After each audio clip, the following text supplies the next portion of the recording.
Welcome back to turn 34 of my Age of Wonders 3 Draconian Necromancer strategy series. And turn 34 had a lot of stuff in it, so let's review. You can see where my boundaries are in terms of getting down into the south, pushing west out here. But let's start by going through what happened with what. So, hero continues to level. First battle was over here. So I had picked up the Manicore Riders, which is really great. So it made doing this attack pretty easy. So I'll give you a taste of how easy this was. And I didn't do a lot of optimal movement here because I knew I could be kind of sloppy, but you'll see me send the Manicores out to try and split. Of course, trying to maximize experience to get the Serpent leveled up.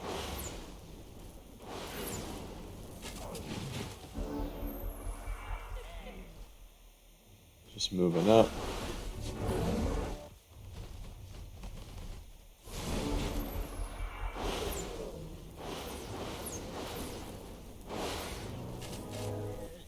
So they don't do a lot of damage, but there are a lot of people with ranged attacks, so it slowly adds up over time. I casted Death there, it was pretty easy.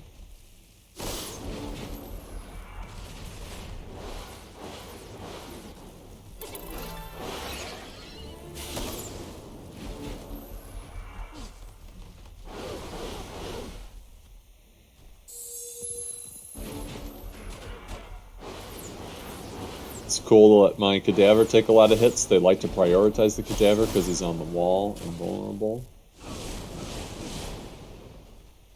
Use my leap to get up there.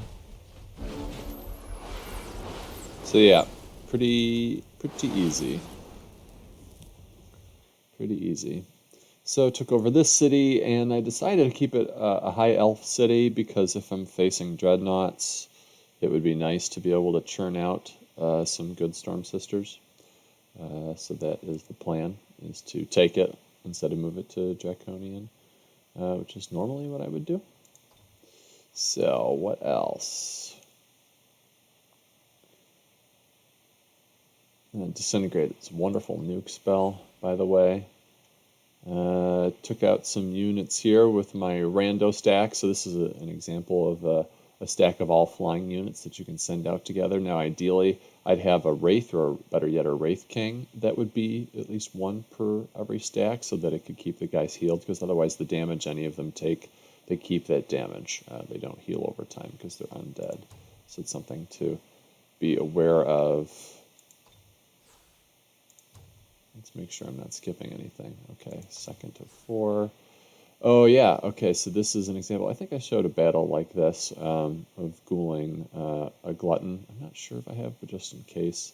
It's pretty easy to do, especially because the glutton moves slow, and then you put the stiffened limbs on them, and ranged units can outrange them permanently, and they will not be able to attack.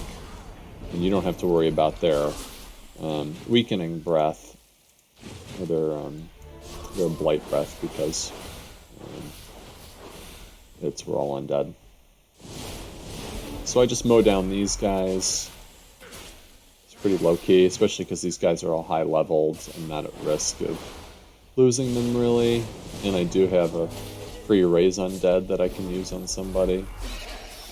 So just mowing through people, trying to kill everybody so that only this guy's left, and then I'm going to look to reduce his resistance and increase his spirit weakness. So I'm trying to get immolated, so immolate is finally on them. Despairs and curses are still not proccing. There's finally one despair that procced. There's a curse that procced. So still trying to...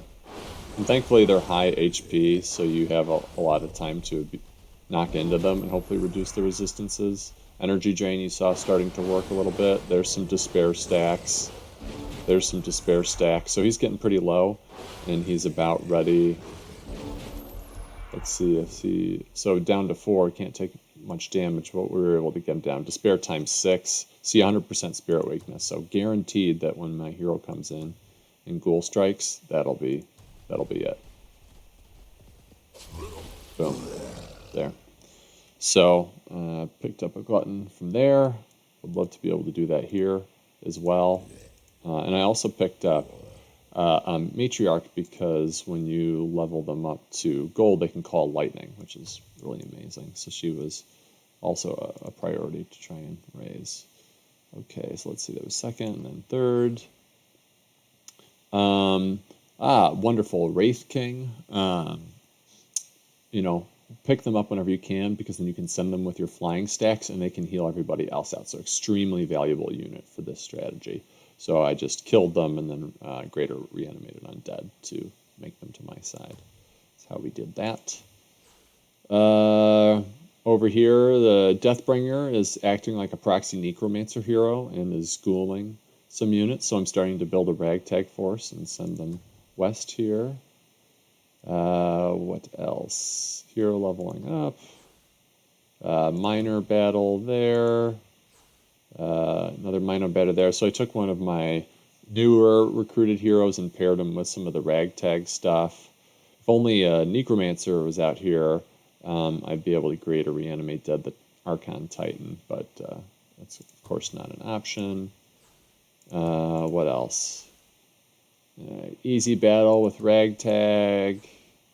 Same thing. Same thing. So I'm just picking up a lot of people. And then this battle is interesting. So you can. This is a good example. I think this is the first one I've done in this structure. So you can see how my folks fared and how I approached this. Because the nice thing about Hall of the Lich King attacks is that you're immune to blight, and so any of the blight damage, and you have resistances to cold, so that any of the cold damage they might do is reduced. But you do have to watch out for the spirit damage, because Banshees do a lot of spirit damage, and Dread Reapers do some spirit damage. I guess as do Lost Souls do some as well. But you can see how I rearranged so that they come in a straight line and are a little more bunched up. Just buffing folks with Lion's Courage. So I forget what Lion's Courage does. Right, additional tack and Strong Will too. So the Strong Will, the spear protection is amazing for undead, right? So the ability as a warlord to cast this Lion's Courage means automatic Strong Will on whatever unit it's cast on, which is really cool. Okay.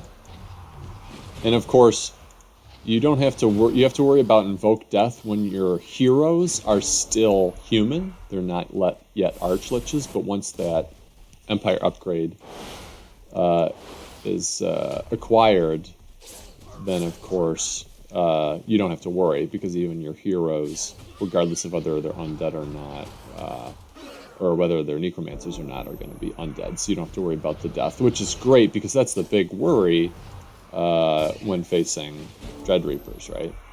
Oh yeah, and we had regrowth going to this battle, which was really OP. Just beating each other up, doing low damage attacks because they're immune to each other's stuff. So it's a good hit for my warlord to get. So yeah, pretty easy cleanup.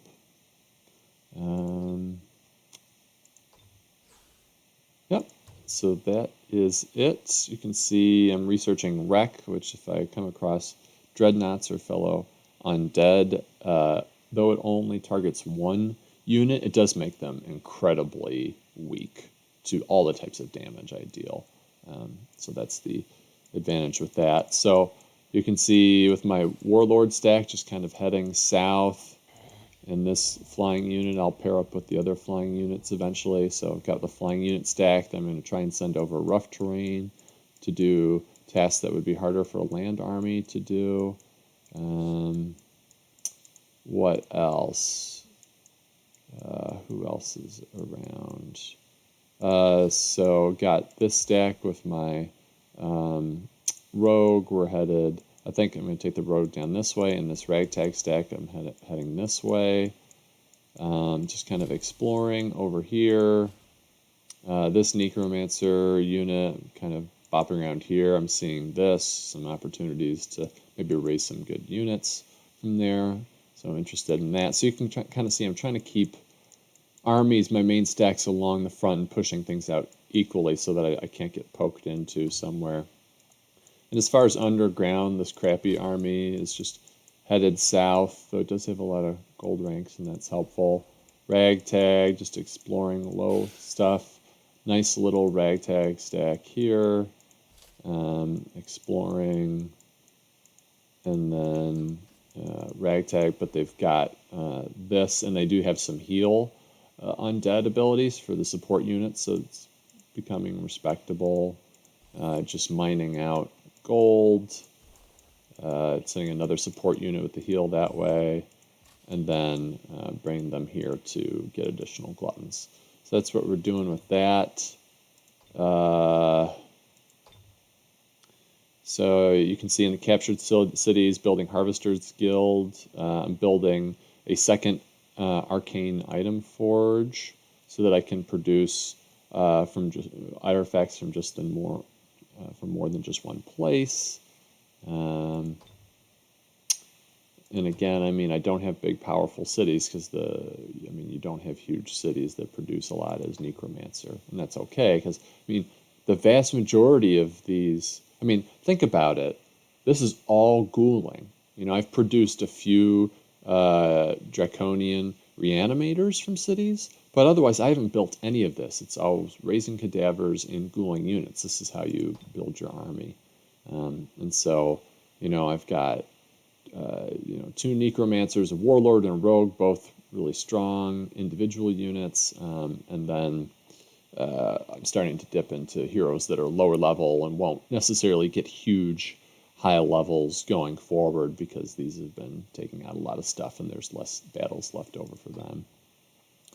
And, you know, I've got Whispers of the Falling cooking, and yeah, so see you for turn 35.